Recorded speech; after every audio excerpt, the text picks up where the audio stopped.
Welcome to our new series called Character Profiles, where we take an intimate look into the history, backstory, and personality of the characters within Life is Strange. In this episode, we're focusing on Cassidy from Life is Strange 2. Ready? Wait, are you serious? Goddamn right. We'll be looking at some exclusive Don't Nod material from the development of Cassidy that sheds light on her wider backstory. But please bear in mind that unless it is stated somewhere in-game, it isn't confirmed as canon. But we think it's just cool to show you a bit of behind the scenes. Spoiler warning for Life is Strange 2, episodes 2 and 3. Boy, you won't be disappointed. As mentioned in our unusual Easter eggs video, Cassidy's name is a reference to the famous outlaw Butch Cassidy. However, seeing as we never find an official identity document for her in her tent, could this mean that this isn't her true name? We first bump into Cassidy at the end of episode 2, busking at the Beaver Creek Christmas Market. You can listen to her song, a cover of I Found a Way by First Aid Kit, and if you stick around till the end of the tune, she'll say, Wow, you made it all the way through. Weird. Cassidy has a playful streak to her personality. She'll teasingly ask if Sean has a crush on her. What? No, I mean... Relax, dude. It's cool that you listened. And when Nick reprimands her and Finn for not having their dog on a leash, she sarcastically mocks him before departing with a Merry Christmas! But that's not to say she can't be serious and down to earth too. Nobody gives a shit about us. One of the most striking aspects of Cassidy's look is her purple hair. Styled with an undercut, a messy fringe, and gathered over one shoulder, her hair is adorned with various clips and ties. Your hair looks so cool. Is it a wig? Well, what do you think? Unkempt dreadlocks were always a part of her design as far back as 3 years ago in the development process. With her vibrant locks, scruffy clothes, and ear tunnels, she stands out in the small and nosy town of Beaver Creek. But as a wandering busker, she comments that she feels invisible. People are usually too busy to care. Her attire alludes to the fact that she's been a drifter for some time. There are patches on her jeans, one of which includes the recurring all-seeing eye, which is found multiple times in the previous games too.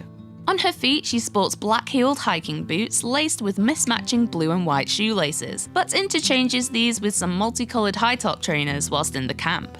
Cassidy is a huge advocate of tattoos, with numerous designs covering her body, including a dragon on her upper left arm and a tree on her left thigh. She can even persuade Sean to get a tattoo too. The best way to remember somebody is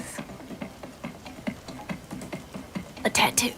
And if he accepts, we'll give him a wolf or her own personal design. It looks good. If Sean asks Cassidy if she has any regrets with her body art, she says, Nah, they're all parts of me. Good or bad. This is just skin, Sean.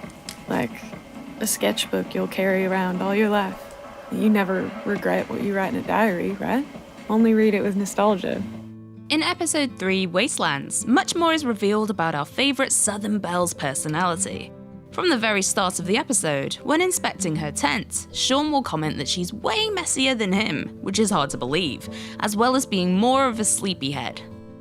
It's also shown that Cassidy is a kind and gentle soul. You can trust us. On the truck ride to the farm, she admits that, If you get too clingy, people run away. I know what I'm talking about. which reveals that from personal experience, she has been too emotionally dependent on others. Despite this, if you choose to intervene when Big Joe slaps Cassidy on the back of her head, she'll tell you to drop it and warn that he'll get them kicked out. She can look after herself and does not need protecting. Some real behind-the-scenes info I can give you is from Cassidy's casting sheet, from which actresses would audition for the role. In her bio, it states that she has no interest in sounding good, she just needs to sound true and raw. Everything she says needs to sound genuine. She's never faking, and she's always trying to enjoy every moment and situation. But for real, though, if you could snap your fingers and go anywhere. Cassidy, we get it. Over and over. Cassidy is constantly dreaming about going somewhere else, an attitude which annoys Hannah. So I'm allowed to dream a little? When chatting to Sean at the party, she tells him that she can't settle down and needs to always be on the move. She wants to live freely, far away with no ties. See places. Live. Yet, while she is a free spirit and embraces natural vibes, she's also the one who wants to cut Sean's long hair as it's Hiding your pretty face. well, according to Finn, she does have a thing for suburban boys after all. I know suburban boys is your thing.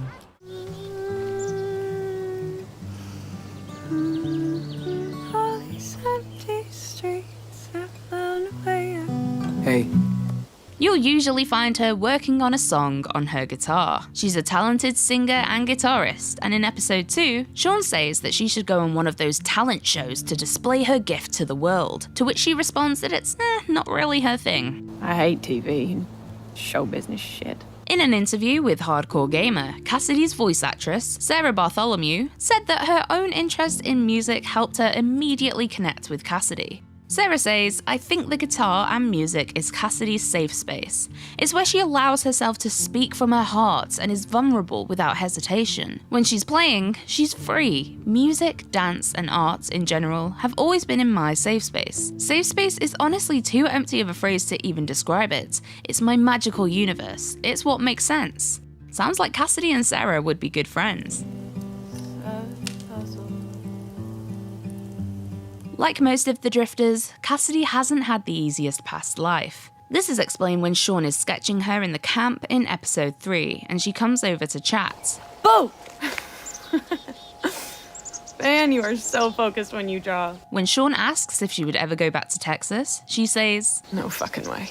her dad was a drug abuser who beat up her boyfriend just because he wasn't white. Then my big brother told me he would shoot me if I dated that, well, you know. Her mum wouldn't stand up for her, so Cassidy decided to leave. This is my family now. damn, I'm sorry, Cassidy. Don't be. Going back to the original Don't Nod plots, what didn't make it into the game is the fact that her boyfriend, named Kyle, also came with her when she upped sticks. Sadly, after some time on the road, he decided to return to their hometown as he missed his family. Cassidy refused to go back, and after Kyle's betrayal, she developed an even tougher streak. Really? And with a fucking kid? You know these assholes are armed, right? She decided not to trust people anymore and to expect nothing from anybody. Yeah. No shit. That was until she met the group of young drifters who, like her, don't have anyone or anywhere to call home. They're now bonded for life, and she refers to them as her family. I don't need anything else than what we already have. Despite her past trauma and family issues, Cassidy still looks at the world through hopeful, optimistic eyes. If you'd like to find out more about Cassidy, Episode 3 Wastelands is out now for Xbox, PlayStation, and PC.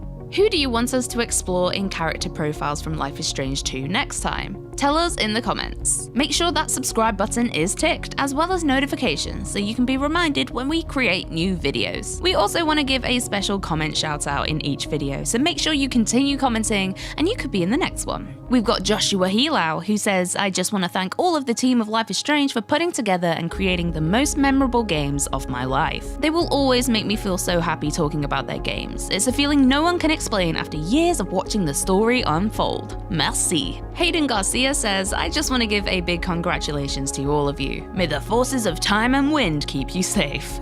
The forces of time and wind, that's pretty cool. This comment from Jeremy Moore says, "I really love the time skips and the anticipation, to be honest. I feel like I'm on the road with the boys." Pointless_OK says, "To all the people that work on the soundtrack, thank you. You make the atmosphere feel amazing."